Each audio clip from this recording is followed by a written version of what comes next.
এই ধরনের রিল্যাক্সিং ভিডিওগুলোতে মিলিয়নস অফ ভিউজ হয়। আপনি যদি ভালোভাবে খেয়াল করেন এগুলো কিন্তু আসলে ভিডিও না, এগুলো কিন্তু একটা স্টিল ইমেজ।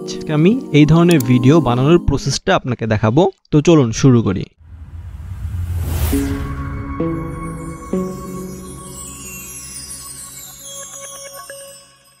প্রথমেই আমাদের দুইটা ইমেজ লাগবে, একটা আমাদের ব্যাকগ্রাউন্ডের জন্য এবং একটা আমাদের ফোরগ্রাউন্ডের জন্য। আপনি ব্যাকগ্রাউন্ডের জন্য যে কোনো ছবি নিতে পারেন, কিন্তু ফোরগ্রাউন্ডের জন্য আমরা এমন একটা রুমের ছবি নিব যেটাতে একটা জানলা আছে। ছবির জন্য আমরা ব্যবহার করব লিওনার্দো এআই। এটা আপনি ফ্রিতে ইউজ করতে পারবেন। আপনি যদি লিওনার্দো এআই সম্পর্কে না জানেন তাহলে আমাদের এই চ্যানেলে এর উপরে অলরেডি একটা ভিডিও ক্রিয়েট করা আছে, আপনি ডিসক্রিপশন থেকে ভিডিওটা চাইলে দেখতে পারেন। তো আমি এখানে যেই ধরনের ছবি চাচ্ছি ওইটা এখানে টাইপ করব। তো এইখানে আমি 4টা ছবি পেয়েছি, এখান থেকে আমি যে কোনো একটা ছবি সিলেক্ট করব। ছবির উপর মাউস নিলে আমরা ডাউনলোড অপশন দেখতে পারবো, এখান থেকে আমরা ছবিটা ডাউনলোড করে নিব। এখন আমরা আমাদের ব্যাকগ্রাউন্ডের ছবিটা ক্রিয়েট করব। এজন্য আমি লিখব a wide angle view of a mountain with snow. তো আপনি যেই ধরনের ছবি ব্যবহার করতে চান ওইটা আপনি এখানে লিখবেন, তাহলে আপনি ওই টাইপের একটা ছবি পেয়ে যাবেন। এরপরে আমি এই ছবিটাও ডাউনলোড করে নিব।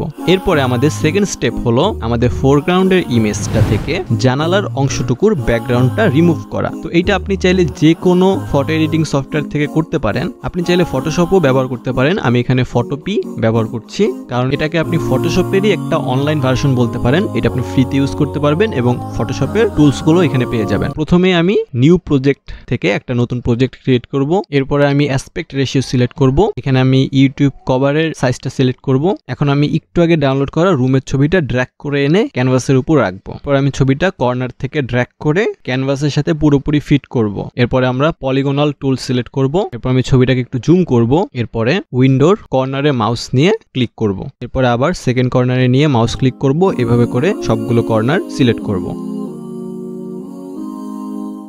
শেষে আমরা আবার প্রথম কর্নারে মাউস নিয়ে এসে ক্লিক করব। তাহলে আমাদের জানালার অংশটুকু সিলেক্ট হয়ে যাবে। এরপর আমরা কিবোর্ডের ব্যাকস্পেস ক্লিক করব, তাহলে আমাদের ব্যাকগ্রাউন্ডটা রিমুভ হয়ে যাবে। এখন যদি আমার ব্যাকগ্রাউন্ড লেয়ারটা আমি ডিলিট করে দেই তাহলে আপনি দেখতে পারবেন যে আমার জানালার অংশটুকু এখন ট্রান্সপারেন্ট হয়ে গেছে। এরপর আমি দ্বিতীয় জানালাটা জুম ইন করব। এরপর আমি কুইক সিলেকশন টুল সিলেক্ট করব, কারণ জানালার এইখানে আমার চেয়ারের একটা অংশ আছে, এই অংশটা সিলেক্ট করতে আমার কুইক সিলেকশন টুলের দরকার হবে। তো আমি যদি কুইক সিলেকশন টুল সিলেক্ট করে জানালার এই অংশে মাউস ক্লিক করি তাহলে অটোমেটিকলি এই অংশটুকু সিলেক্ট হয়ে যাবে। এরপর আমি কিবোর্ডের ব্যাকস্পেস ক্লিক করলে আমার এই অংশটুকু মুছে যাবে। এরপরে আমি আবার পলিগনাল টুল সিলেক্ট করব। এরপরে ঠিক আবার প্রথমবারের মতো জানালার কর্নারগুলো সিলেক্ট করে এই অংশটুকু ইরেজ করব। এরপরে আমি ফাইল মেনু থেকে এক্সপোর্ট অ্যাজ পিএনজি সিলেক্ট করব। এরপর যদি আমরা সেভ বাটনে ক্লিক করি তাহলে আমাদের ছবিটা ডাউনলোড হয়ে যাবে। এখন আমরা ক্যাপকাট ওপেন করব।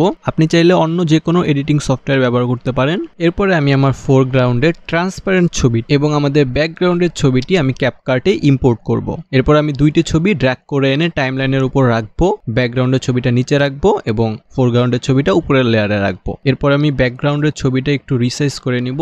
নেক্সট স্টেপে আমরা বিভিন্ন এলিমেন্ট যুক্ত করব যাতে আমাদের এই ছবিটা দেখতে রিয়েলিস্টিক লাগে। প্রথমে আমরা ইউটিউব থেকে স্নোফল ব্ল্যাক স্ক্রিন এটা লিখে যদি সার্চ দেই তাহলে এখানে আপনি অনেকগুলো স্নোফলের ভিডিও পেয়ে যাবেন। আবার যদি আপনি ফায়ারপ্লেস গ্রিন স্ক্রিন লিখে সার্চ দেন তাহলে আপনি ফায়ারের বিভিন্ন গ্রিন স্ক্রিন ভিডিও পেয়ে যাবেন। প্রথমেই আমি এই দুইটা ছবি ডাউনলোড করে নিব।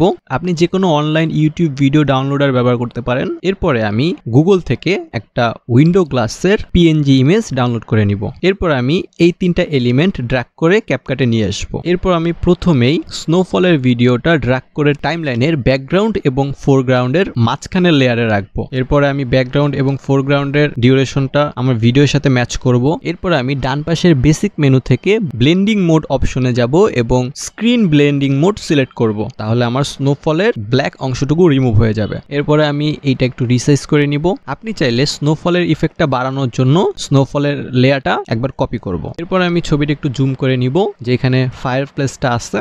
এরপরে আমি গ্রিন স্ক্রিনের ভিডিওটা ড্র্যাগ করে টাইমলাইনের একদম উপরের লেয়ারে রাখবো। এরপরে এটা সাইজটা আমি একটু কমাবো এবং ঠিক ফায়ারপ্লেসের উপরে এটা রাখবো। এরপর আমি ডান পাশের রিমুভ ভিজি মেনু থেকে ক্রোমা কি সিলেক্ট করব। এরপরে আমি কালার পিকার থেকে গ্রিন কালারটা সিলেক্ট করব। এরপরে আমি এটা ইন্টেন্সিটি এবং শ্যাডো অ্যাডজাস্ট করব যে পর্যন্ত আমার গ্রিন কালারটা পুরোপুরি রিমুভ না হয়। এরপরেও দেখুন গ্রিন কিছু অংশ রয়ে গেছে, এইটা রিমুভ করার জন্য আমরা অ্যাডজাস্টমেন্ট মেনুতে যাব। এরপর আমি HSL SL সিলেক্ট করব। এরপর আমি গ্রিন কালারটা সিলেক্ট করে এটার টিন্ট একদম কমিয়ে দিব এবং স্যাচুরেশন একদম বাড়িয়ে দিব। তাহলে আপনি দেখুন গ্রিন কালারটা এখন চলে গেছে। তো আপনি এখানে দেখুন ফায়ারটা অতটা রিয়েলিস্টিক লাগছে না। তো এখন আমি আবার ডান পাশের ভিডিও মেনুর আন্ডারে থাকা বেসিক মেনু সিলেক্ট করব। এরপর আমি ব্লেন্ডিং মোডে যাব এবং ব্লেন্ডিং মোড ওভারলে সিলেক্ট করব। তাহলে আপনি দেখুন আগুনটা আগে থেকে অনেক বেশি রিয়েলিস্টিক লাগছে। এরপরে আমি উইন্ডো লেয়ারটা টাইমলাইনের উপরে নিয়ে আসবো। এরপরে এটিকে ফোরগ্রাউন্ড লেয়ারের নিচে রাখবো। এরপরে এটা আমি আমার ভিডিওর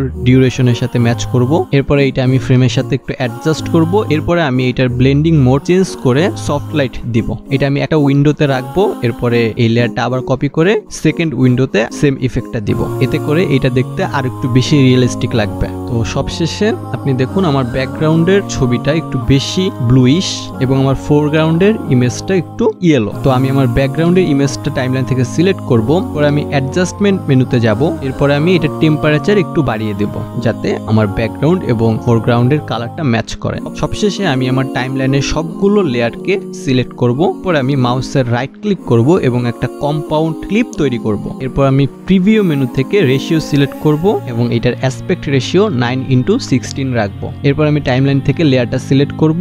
এরপরে এটার স্কেলটা বাড়িয়ে দেব। পরে আমি ভিডিওটা একপাশে নিয়ে যাব। পরে পজিশনের মধ্যে একটা কি ফ্রেম অ্যাড করব। পরে আমি একদম ভিডিওর লাস্ট অংশে চলে যাব। এরপরে আমি আমার ভিডিওটা ড্র্যাগ করে অপর পাশে নিয়ে যাব। এতে করে আমার ভিডিওতে একটা ক্যামেরা মুভমেন্ট অ্যাড হয়ে যাবে।